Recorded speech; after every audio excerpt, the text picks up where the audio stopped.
أعوذ بالله من الشيطان الرجيم بسم الله الرحمن الرحيم الحمد لله رب العالمين والصلاة والسلام على سيدنا محمد وعلى آله وأصحابه أجمعين اللهم علمنا ما ينفعنا وانفعنا بما علمتنا وزدنا علما نافعا يا كريم. العهد الثاني اتباع الكتاب والسنة. Екінші пайғамбарлық өсиет бұл Құранға және сүннетке еру жайлы өсиетіміз. أخذ علينا العهد العام من رسول الله صلى الله عليه وسلم أن نتبع السنة المحمدية في جميع أقوالنا وأفعالنا وعقائدنا. Пайғамбарымыз саллаллаху алейхи уассалам бізден серт алды, бізден уәде алды. Не нәрсеге? Әрбір амалымызда, әрбір сөйлеген сөзімізде, және әрбір сенімімізде, ақидамызда пайғамбарымыздың саллаллаху алейхи уассалам сүннетіне еруде. Осы нәрсеге бізден не алды? Серт алды. فَإِنْ لَمْ نَعْرِفْ لِذَلِكَ الْأَمْرِ دَلِيلًا مِنَ الْكِتَابِ وَالسُّنَّةِ أو الإجماع أو القياس. Енді қараңыз, бұл жерде шейх шарғи мәселелердің төрт нәрседен алынатындығына не істеп жатыр? Ишарат келтіріп жатыр. Егер де біз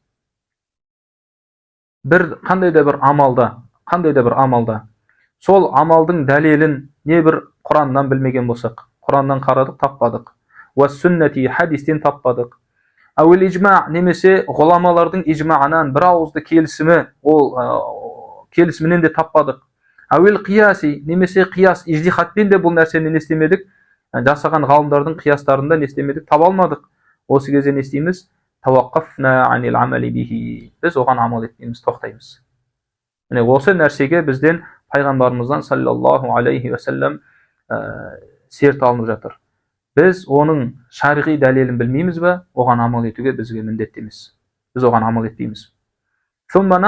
Сосын кейін сол амалдың өзіне қараймыз, қараңыздар. Біз жаңа не дедік? Бір амал, біз одан не Құраннан дәлел таппадық, не хадистен дәлел таппадық, не ижмақтан дәлел таппадық, не қиястан дәлел таппадық. Ондай кезде біз оған амал етпей тоқтап қаламыз да, сосын кейін қараймыз. فَإِنْ كَانَ ذَلِكَ الْأَمْرُ قَدْ اسْتَحْسَنَهُ بَعْضُ الْعُلَمَاء. Егер сол істі, сол іс-әрекетті ислам ғалымдарының біреуі жақсы амал деп айтқан болса, онда біз не істейміз бұл жерде? Истәзәнна Расулаллахи саллаллаху алейхи уассалам фихи. Осы амал жайында пайғамбарымыздан не істейміз? Рұқсат сұраймыз. Қараңыздар, бұл жерде өте маңызды бір мәселені қозғап жатыр. Пайғамбарымыздан рұқсат сұрау дегеніміз, бұл сол іс-әрекетті өзінің жүрегіне тастау.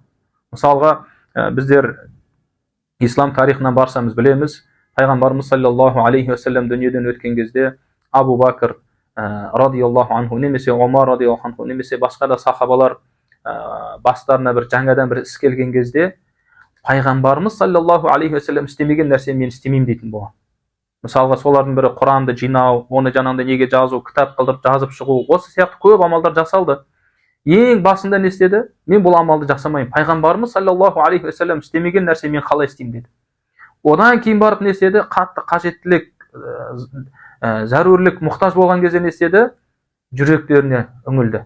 Сөйтіп сол жүректерінен соған деген бір Алла тағала оның көңілін ашып қойған кезде не істеді? Осыған келісіп сол амалды жасады. Сол сияқты бұл адам не істейді деп жатыр? Пайғамбарымыздан рұқсат алу дегеніміз, бірінші жүрегіне фатуа сұрайды, өзінің көңіліне қарайды. Егер көңілі соған ауытқып тұратын болса, көңілі соған тартып тұратын болса, сол амалды жасайды. Және де бұның пайғамбарымыздан рұқсат сұрау деген сөздің мағынасы, кейбір ғалымдар түсінде пайғамбарымызды саллаллаху алейхи уассалам көріп, пайғамбарымызбен сөйлесетін болған. Кез келген уақытта, кез келген мәселеде түсінде пайғамбарымызды көрсе, сол мәселелерді сұрап алады. Осыны айтып жатыр, пайғамбарымыздан рұқсат сұрайды деп жатыр. Немесе кейбір ғалымдар оған пайғамбарымызды өңінде көретін болған. Қазір мына кітапта өте көп жерлерде келтіреді, пайғамбарымызды өңінде көріп, өте көп пайғамбарымызбен мәміле жасап, сұхбат жасаған ғалымдар жайлы осы кітапта қазір келтіреді. Яғни осылайша пайғамбарымыздан не істеу деп жатыр? Рұқсат сұрайды деп жатыр. Және бұны біз түсінуіміз керек болған нәрсе, бұл адам рұқсат сұрағаннан кейін, пайғамбарымыздан рұқсат алғаннан кейін бұл не істейді? Бұл үкім тек сол адамға ғана қатысты болады. Басқа адамдарға оны жасау міндетті емес. Өйткені біз бұл нәрсеменен шариғи үкімдер ешқашан бекітілмейді. Түспен немесе басқа нәрсеменен. Өйткені сіз қазір айтатын болсаңыз, мен түс көрдім, пайғамбарымыз саллаллаху алейхи уассалам маған осыны істе деп айтты десеңіз, екінші бір ар жақтан бір бидғатшы келеді, не деп айтады? Мен пайғамбарымыздың саллаллаху алейхи уассалам түсінде жүріп, соның рұқсатын алдым, маған осындай нәрсеге рұқсат берді деп, осындай өтірік сөздер көбейе бастайды. Сол үшін сол адам өз хақысында ғана, өзі үшін ғана не істейді? Осындай пайғамбарымыздан рұқсат сұрайды.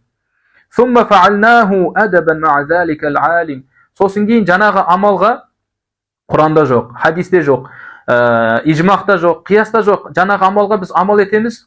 Қандай мағынада ғана? Сол ғалымға деген әдеп бабымен ғана. Ол бізге негізінде амал ету не емес, міндет емес оған бізге амал жасау. Сол ғалымға әдеп көрсету мақсатында біз оған амал жасаймыз. Яғни ерікті боламыз. Өйткені пайғамбарымыз саллаллаху алейхи уассалам рұқсат беріп жатыр сол адамға. Істей бер деп айтып жатыр. Уәзалика, енді бұның барлығы не үшін деп жатыр? Яғни біз үнемі қандай да бір амалды көретін болсақ, бірден Құранға қарау, сол амал Құранда бар ма? Сол амал хадисте бар ма? Сол амал жайында ғұламалардың сөздері бар ма? Ижмақ бар ма? Қияс бар ма? Бірден осыған қарау. Бұның барлығы не үшін?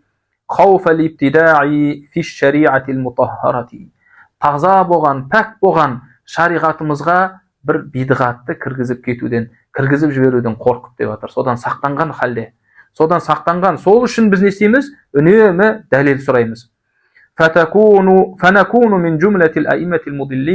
Ал егер біз таза болған, пәк болған шариғатқа бидғат кіргізетін болсақ, біз адастырушы имамдардың қатарында болып қаламыз. Құдай сақтасын.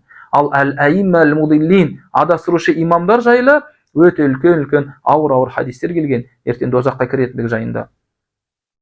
وقد شاورته صلى الله عليه وسلم على قول بعضهم. Бұл кісі айтып жатыр, кітаптың авторы. Мен пайғамбарымызбен ақылдастым дейді. Кеңес сұрадым, яғни рұқсат сұрадым деп жатыр. Аля қаули баъдихим, кейбір ғұламалардың мынандай айтқан сөзіне дейді. Иннаху янбағи ан яқула ал-мусалли фи суджуди сахви субхана ман ла янаму ва ла ясху. Яғни кейбір ғалымдар мынандай сөз айтқан екен. Адам баласы намаз оқып қойған кезде, намаз оқып отырған кезде, бір намазында қателесіп, артынан саху сәжде жасайтын болса, саху сәждеде мына сөз айту керек деген екен, қараңыздар. Субхана ман ла янаму ва ла ясху. Осы сөзді айту керек деген кейбір ғұламалар. Бірақ бұл Құранда жоқ, хадисте жоқ, ғұламалардың ижмағында жоқ, қияста жоқ. Сондықтан бұл не деп жатыр? Пайғамбарымыздан осы мәселені сұрадым деп жатыр.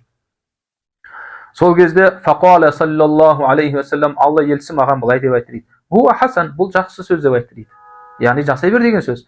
Бірақ бұны алып қазір басқа адамдар басқаларға сен неге жасамайсың? Жаса, пайғамбарымыз жаса деп айтты ғой. Немесе жасаған адамға сен неге жасадың деп айтылмайды. Бұл ешкімге міндетті нәрсе емес. ثم لا يخفى أن الاستئذان لرسول الله صلى الله عليه وسلم يكون بحسب المقام الذي فيه العبد حال إرادته الفعل. Одан кейін айтып жатыр, бұл кісіде шейх айтып жатыр, пайғамбарымыздан рұқсат сұрау дегеніміз сол амалды жасағысы келіп тұрған адамның, мысалға сіз бір амал жасағыңыз келіп тұр. Ол Құранда жоқ, хадисте жоқ, ижмақта жоқ, және неде жоқ, қияста жоқ. Сол амалды жасағыңыз келіп тұрсыз, және пайғамбарымыздан рұқсат сұрау керек дедік. Ол қалай болады? Сол рұқсат сұрайын деп жатқан адамның өзінің халіне байланысты, жағдайына байланысты. Жаңағындай айтқанымыздай, біреулер өңінде шынайы көріп пайғамбарымыздан сұрай алатын болса, өңінде сұрайды. Біреулер түсінде көріп пайғамбарымыздан сұрай алатын болса, түсінде көріп сұрайды. Немесе біреулер оны жүрегіне не істейді, тапсырып қояды. Егер жүрегі сол нәрсеге тынышталып, рахатталатын болса, соған амал жасайды екен.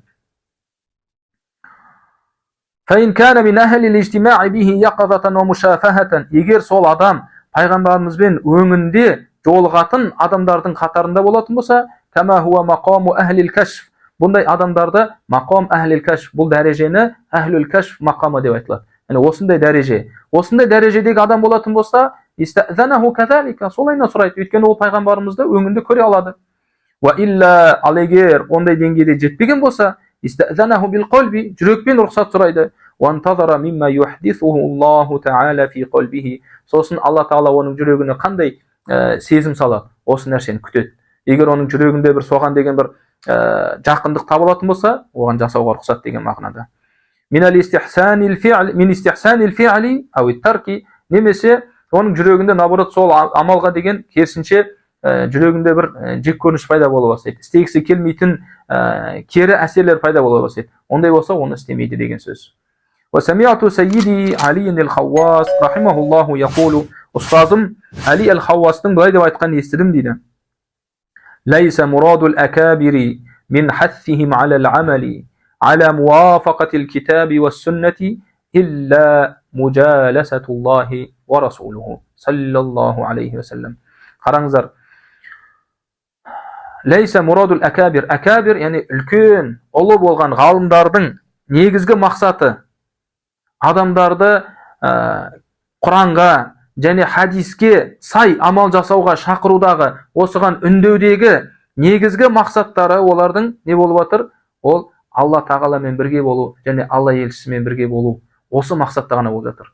Яғни біз Алла тағалаға жақын бола аламыз, Алла елшісіне жақын бола аламыз. Қалайша? Алла елшісі көрсеткен жолмен ғана. Басқа жолмен біз Алла тағалаға жақындай алмаймыз.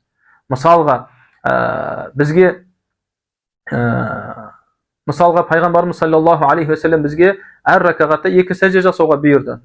Егер сол біз 2 сәжденің орнына 1 ракағатта 3 сәжде, 4 сәжде жасайтын болсақ, мысалға, бұл пайғамбарымыздың үйреткен жолына қайшы? Біз онымен Алла тағалаға жақындамаймыз.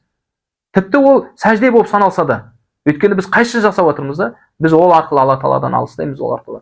Немесе намазда 1 рукуқ жасау керек, біз 2 рукуқ, 3 рукуқ жасап жатсақ, мысалға, осындай нәрселер айтып жатыр. Фи заликал амри ла гойр. Яғни сол іс-әрекетте біз пайғамбарымызға сай жасайтын болсақ, пайғамбарымыз саллаллаху алейхи вассалам көрсеткендей жасайтын болсақ, біз Алла тағаланың құзырында және Алла елшісінің құзырында болғандай халде боламыз деп отыр. فإنهم يعلمون أن الحق تعالى لا يجالسهم إلا في عمل شرعه هو أو رسوله صلى الله عليه وسلم. Өйткені فإنهم бұндай үлкен ұлы ғалымдар олар білет. Расында Алла тағала өзі көрсеткен жолмен, немесе пайғамбарымыздың көрсеткен жолымен ғана жүрген адамдармен ғана бірге болады, басқалармен бірге болмайды. Мужаласатулла дегеніміз Алла тағаланың қасында болу, Алла тағаламен бірге болу үнемі. Амма мабтада'a фала южалисухум. Ал енді шариғатта болмаған жаңа бір енгізулер арқылы, бидғат арқылы болған амалдар болатын болса, Алла тағала олармен бірге болмайды деп жатыр. فلا يجالسهم الحق تعالى ولا رسوله صلى الله عليه وسلم فيه أبدا. Және Алла да, Алла елшісі де ол адамдармен бірге отырмайды, ол адамдармен бірге болмайды ешқашан деп жатыр. وإنما يجالسون فيه من ابتدعه من عالم أو جاهل. Ол ғалым болсын, надан болсын, сол шығарған бидғатшы, жаңағы сол бидғат амалды жасаған адаммен бірге болады ол деп жатыр. Ол Алла елшісімен бірге болмайды. Ол Алламен бірге болмайды. Ол сол бидғатты жасап жатқан адаммен бірге болады деп жатыр. Фаулима, осылайша бізге білінді, аннаху лейса қосту ахлиллахи та'ала би'ибадатихим хусула thawabin вала гайраху фил ахира. Осылайша біз білеміз, қараңыздар, Алла жолында жүрген адамдардың, шынайы Алла жолында жүрген адамдардың құлшылығындағы негізгі мақсаттары ол не болып жатыр? Бұл сауап емес. Шынайы Алла жолында жүрген адамдардың құлшылығындағы, тіпті намаз оқып, оның намаз оқыған негізгі себебі ол сауап емес. Немесе одан да басқа жәннат, ақырет үшін емес. Ол не болып жатыр? Ол тек қана Алла үшін болып жатыр. Болды, басқа нәрсе емес те. Лианнахум фиддарайни абидун. Өйткені бұл адамдар дейді, ұлы адамдар. Бұл дүниеде болсын, ақыретте болсын, бұлар Алла тағаланың құлдары бұлар. Вал абду ла ямлику шай'ан ма'a саййидихи фид дуnya вал ахира. Ал енді қараңыз, қандай керемет сөз айтып жатыр. Құл болса дейді, бұл дүниеде болсын, ақыретте болсын, өзінің мырзасының қасында оның қолында еш нәрсе жоқ болады дейді. Барлығы мырзасынікі, барлығы Алланыкі, ол соның құлы, бүкіл мал мүлік, бүкіл нәрсе ол Алланыкі. Осындай халде ғана болады. Иннама я'кулу ва ялбасу ва ятаматтау бимали саййидихи. Оның жеп жатқан тамағы, оның киіп жатқан киімдері, немесе оның басқа да беріп жатқан дүниелік ләззаттарының барлығы бұл мырзасы берген мал мүлікпен ғана, Алла тағаланың бергенімен ғана болады. Болды. Бұл Алла берді, әлхамдулилля. Осылай ғана. Васудаху ва лухматуху мин ни'матихи. Және оның асылы да, оның еті де, барлығы да ол Алла тағаланың нығметінен болып жатыр дейді. Валау аннал хаққа та'ала а'таху шай'ан. Және де Алла тағала оған бір нәрсе берсе, яғни бір дүние беретін болса сол адамға, лаваджаба алейхи ат-табарри минху иля раббихи. бұл адам сол нәрседен не істейді? Өзін бас тарту керек екен Раббысына қарай. Қалайша? Мысалға, киім берді Алла тағала. Бұл киім менікі емес, Алланікі деп. Осылайша, бұл киім менікі емес, бұл Алланікі. Алла тағала маған баспана берді. Бұл баспана менікі емес, бұл баспана Алланікі. Яғни осындай неде болу, деңгейде болу. ولا يجوز له أن يشهد ملكه له طرفة عين. Қараңыз, қас қағым сәткеге болса да, осы беріп жатқан, Алла тағаланың беріп жатқан мал мүлкін менікі деген ойға кетіп қалмау керек ешқашан. Бұл Алланікі деп қана қарау керек. Болды. فلهذا المشهد خرجوا في جميع عبادتهم عن العلل النفسانية. Осындай деңгейде құлшылық жасағандықтан, бұлар өздерінің құлшылықтарында да себептен не істеп кеткен, ажырап кеткен дейді. Яғни себептер дегеніміз нәпсани себептер, жәннат үшін, басқа үшін емес, тек қана Алла үшін. Болды, мен мырзам айтты бітті. Алла тағала деген мақсатта ғана болған. Фараду ан раббихим ридан мутлақан. Сөйтіп Раббыларына жалпы риза болады да. Дүние берген болса да разы болады, бермеген болса да разы болады да. Екі халде де не болады? Раббыларына разы болған халде болады. Варадия анхум ридан мутлақан. Және Алла тағаларына, Раббыларына шынайы разы болады. Залика фадлуллахи. Міне бұндай деңгейге жету, бұл Алла тағаланың фазилеті, артықшылығы. Ю'тихи ман яша. Алла тағала бұндай фазилетті қалаған адамға береді. Валлаху зул фадлил азим. Алла тағала ұлы фазилет иесі. Ва'алам я ахи анна ман тахаққақа бил амали би хазал ахд. Бауырым, білгің дейді. Кім осы пайғамбарымыздың саллаллаху алейхи вассалам осы өсиетіне шынайы амал ететін болса, ол не болады? Сара мин рууси ахли сүннати вал жамаати фи асрихи. Өзінің замандағы ахли сүнна вал жамааттың ең басшысы болады дейді. Яғни шынайы нағыз ахли сүнна вал жамаа осы өсиетке амал еткен адамдар болады. Өйткені ол тек қана Құранда келген нәрсемен ғана амал жасайды, хадисте келген нәрсемен амал жасайды, немесе ғұламалардың ижмағы бар болған нәрсеге амал жасайды, немесе қиясқа амал жасайды, басқа нәрсеге амал жасамайды ол. وَمَنْ لَمْ يُلَقِّبُهُ بِذَلِكَ فَقَدْ ظَلَمَهُ. Яғни қараңыз, жаңағындай осы өсиетке амал еткен адам, бұл әхли сүнна уәл жамааттың өзінің замандағы ең ұлысы болып аталады деді. Соған айналады деді. Енді кімде-кім оған сондай атақты бермесе, сондай лақапты бермесе, оған зұлымдық жасаған болады деп жатыр. وَلَا أَعْلَمُ الْآنَ أَحَدًا فِي مِصْرَ تَحَقَّقَ بِالْعَمَلِ بِهَذَا الْعَهْدِ. Және қазіргі заманда дейді, осы Мысырда қазіргі заманда осы өсиетке шынайы амал жасаған адамдарды мен білмеймін дейді, осы өсиетке. Өйткені әрбір адамның амалы жаңа Құраннан тыс болып қалады, хадистен тыс болып қалып жатады, өкінішке орай. وَتَقَيَّدَ فِي أَقْوَالِهِ وَأَفْعَالِهِ وَعَقَائِدِهِ بِالْكِتَابِ.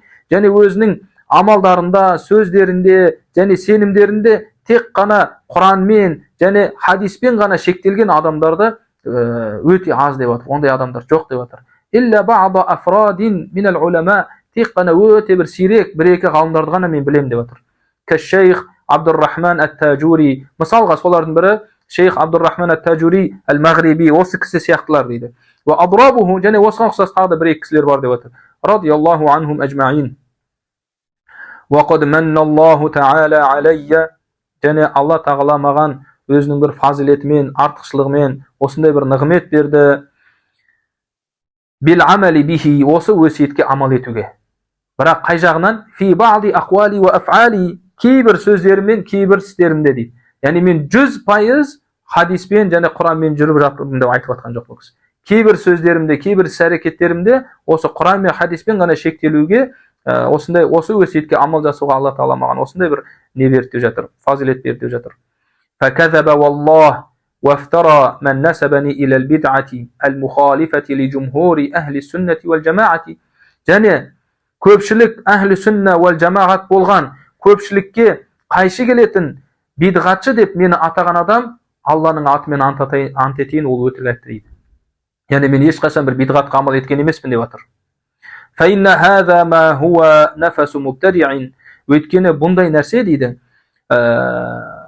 Құранмен, хадиспен шектелу, бұл бидғатшы адамдардың ісі емес деп жатыр.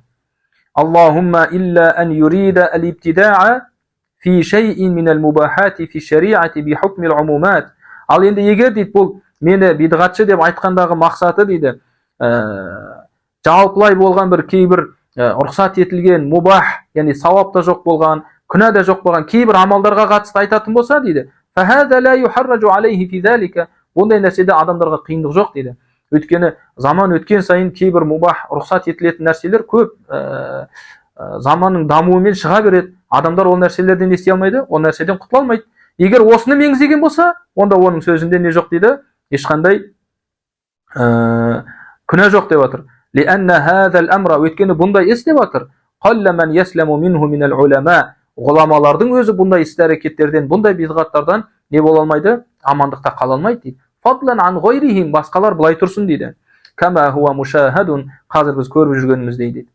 فَعْلَمْ ذَلِكَ وَحْمِ سَمْعَكَ وَبَصَرَكَ فِي حَقِّ الْعُلَمَاءِ وَلَا تُصْغِي إِلَى قَوْلِ حَاسِدٍ لَهُمْ قَطُّ إِلَّا إِنِ اجْتَمَعْتَ بِأَحَدِهِمْ. Сондықтан бауырым білгін дейді. فَعْلَمْ білгін. وَحْمِ سَمْعَكَ және құлағыңды сақта. وَبَصَرَكَ көзіңді сақта. فِي حَقِّ الْعُلَمَاءِ ғұламалардың хаққысына ешқашан кірме деп жатыр. Қай жағынан? وَلَا تُصْغِي إِلَى قَوْلِ حَاسِدٍ لَهُمْ قَطُّ. Сол бір ғұламаны біреу қызғанып, біреу көре алмай, сыртынан жаман сөз сөйлеп жатса, оған не істеме деп жатыр? Құлағыңды аспа ешқашан деп жатыр. Оған құлақ аспа, оны тыңдама деп жатыр. Тек қана қай кезде ғана? Илля инижтама'та би ахадихим. Егер сен сол ғұламалардың біреуімен шынайы түрде бірге болып, қасында отырып, ва фаваттаху фил калами фи тилкал бид'a, және сол ғұламаның, мысалы біреу айтты, пәленше деген ғалым бидғатшы деді. Оның бидғат қандай? Бір нәрсе жасап жатыр, мынандай амал жасайды. Сол ғалыммен кездесіп қалған кезде сол бидғат амалын жасайды деген неде тақырыпта, сол тақырыпта онымен бірге сөйлессең дейді, әңгімелессең, сосын кейін барып не болды? فَإِذَا رَأَيْتَهُ مُخْتَلِقًا بِهَا. Сол ғалымның сол бидғатпен сипатталған сол кезде көрсең, шынайы көзіңмен көрдің да, وَعَرَّفْتَهُ بِأَنَّهَا بِدْعَةٌ. Және сен оған айттың, бұл бидға ғой, бұл болмайды ғой, бұл нәрсе дұрыс емес қой деп айтқан кезде не деді? وَصَمَّمَ عَلَى الْعَمَلِ بِهِ. Ол қырсығып тұрып алды. Сол нәрсеге амал жасауға, сол бидғатқа амал жасауға тұрып алды. Тіл алмады. Сол кезде не болады? فَهُنَاكَ. Міне осы кезде ғана حَذِّرِ النَّاسَ مِنْهُ. Одан адамдарды не істейді? Ескерт дейді, сақтаңдырдың деп отыр. Яғни көзіңмен көріп 100% соған сенімді болмайынша, біреуден ести сала, біреудің көре алмайтындардың сөздеріне еріп кетпе деп жатыр. Осы кезде сен ол адамнан тосқың деп жатыр басқаларды. Не үшін? Шафақатан алейхи ва алал муслимин. Біріншіден сол бидғатты жасап жатқан адамның өзіне мейірімділік танытқан боласың, және мұсылмандарға мейірімділік танытқан боласың. Өйткені мұсылмандарды бидғаттан сақтап қаласың деп жатыр. Хатта ла яқа ахадун минхум фи исмин. Сол ешкім бір күнәға түсіп қалмас үшін деп жатыр. Артынан ергендер де, ерілген де күнәға түсіп қалмас үшін. Лал мубтадиу ва ла ман таби'аху. Бидғатшы да және оның артынан ерген адам да. Ва ияка ан тухаззира min ittiba'i ahadin min al-ulama'i bi qawli ahadin min hussadihim min ghayri ijtima'in bihi. Қараңыз. Сақ бол деп жатыр. Сақ бол. Адамдарды бір белгілі бір ғалымға ерме деп одан тосудан сақтандың деп жатыр. Би qawli ahadin, біреудің сөзін ести сала. Яғни біреудің сөзін ести салып, пәленше деген бидғатшы екен деп айтты ма, соны ести сала, пәленше деген бидғатшы екен, оның артынан ермеңдер деп адамдарды тосудан сақ бол деп жатыр. Адамдарды қайтарудан сақ бол деп жатыр. Min ghayri ijtima'in bihi. Онымен бірге кездеспей тұрып. Бірінші кездес, жолық, сөйлес. Егер шынайы түрде 100% көзің жеткен болса, осы кезде ғана сақтандыру адамдарды. Ал оған дейін ондай нәрсеге араласпа деп жатыр. Farubbama yakunu bari'an mimma nusiba ilayhi. Өйткені сол ғалымға тағылған жаладан ол пәк болуы мүмкін. Ол одан таза болуы мүмкін. Fayakunu alayka ithmu qati'i at-tariqi 'ala al-muridina littibaa'i shari'ati. Осы кезде егер ол адам сол пәленше ғалым бидғатшы деп біреу айтып қойды, соның айтқан сөзіне қарап ере салып біз басқа адамдарды тосып жататын болсақ, осы кезде не болады? Осы кезде біз пайғамбарымыздың шариғатынан немесе жалпы діннен адамдарды тосқандай боламыз. Өйткені оның ешқандай бидғаты жоқ. Айтылып жатқан сөздер өтірік болып жатыр. Енді біз оған барма деген сөзіміз шариғатқа ерме деген сияқты сөз болады да, Алла сақтасын. Оның күнәсі ауыр болады ол. Яғни дінді қабылдама, исламды ұстанба деген сияқты осындай деңгейдегі ауыр сөз болады да. Өйткені ол адамның бидғаты жоқ ешқандай. Ол тек қана шариғатқа еруге шақырып жатыр. Сіз сол адамнан тыйсаңыз, шариғаттан тыйғандай боласыз деп жатыр да.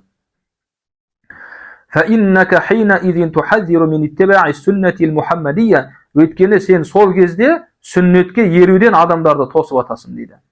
وَهَذَا وَاقِعٌ كَثِيرٌ فِي الْأَقْرَانِ فِي هَذَا الزَّمَانِ. Біздің заманымызда бұлар дейді, бір-біріне қатарлас, бір-біріне деңдес болған ғалымдардың арасында өте көп орын алып отыр бұл нәрсе дейді, адамдардың арасында. فَتَرَى كُلَّ وَاحِدٍ يُحَذِّرُ النَّاسَ عَنِ الْآخِرَةِ. Сөйтіп, әрбір адамдар дейді, әрқайсы жеке-жеке басқа адамдарды ақыреттен тосып жатқан көресің дейді. Мысалы қараңыз, пәленше деген ғалымға барма, ол бидғатшы деді. Оның бойында ондай бидғат жоқ. Енді ол адам тұрды не деді? Екінші адамды айтып отыр. Пәленшеге барма, ол бидғатшы деп отыр. Сөйтіп, барлығы да не істеп жатыр? Адамдарды шариғаттан тосып жатқан болады деп отыр. Жалпы Құранға, хадиске еруден не істеп жатамыз дейді? Тыйып жатқан боламыз деп отыр. فَيُخِلُّ الْأَمْرُ إِلَى عَدَمِ الْإِقْتِدَاءِ بِوَاحِدٍ مِنْهُمْ. Соңында нәтиже не болады? Соңында нәтиже ешкімге ермейтін болып қалады адамдар. Мынаған да ермейді, мынаған да ермейді. Мынау бидғатшы болды, мынау бидғатшы болды, анау бидғатшы болды, мынау бидғатшы болды. Сонда кімге ереміз сонда? Ешкімге ермейді адам баласы.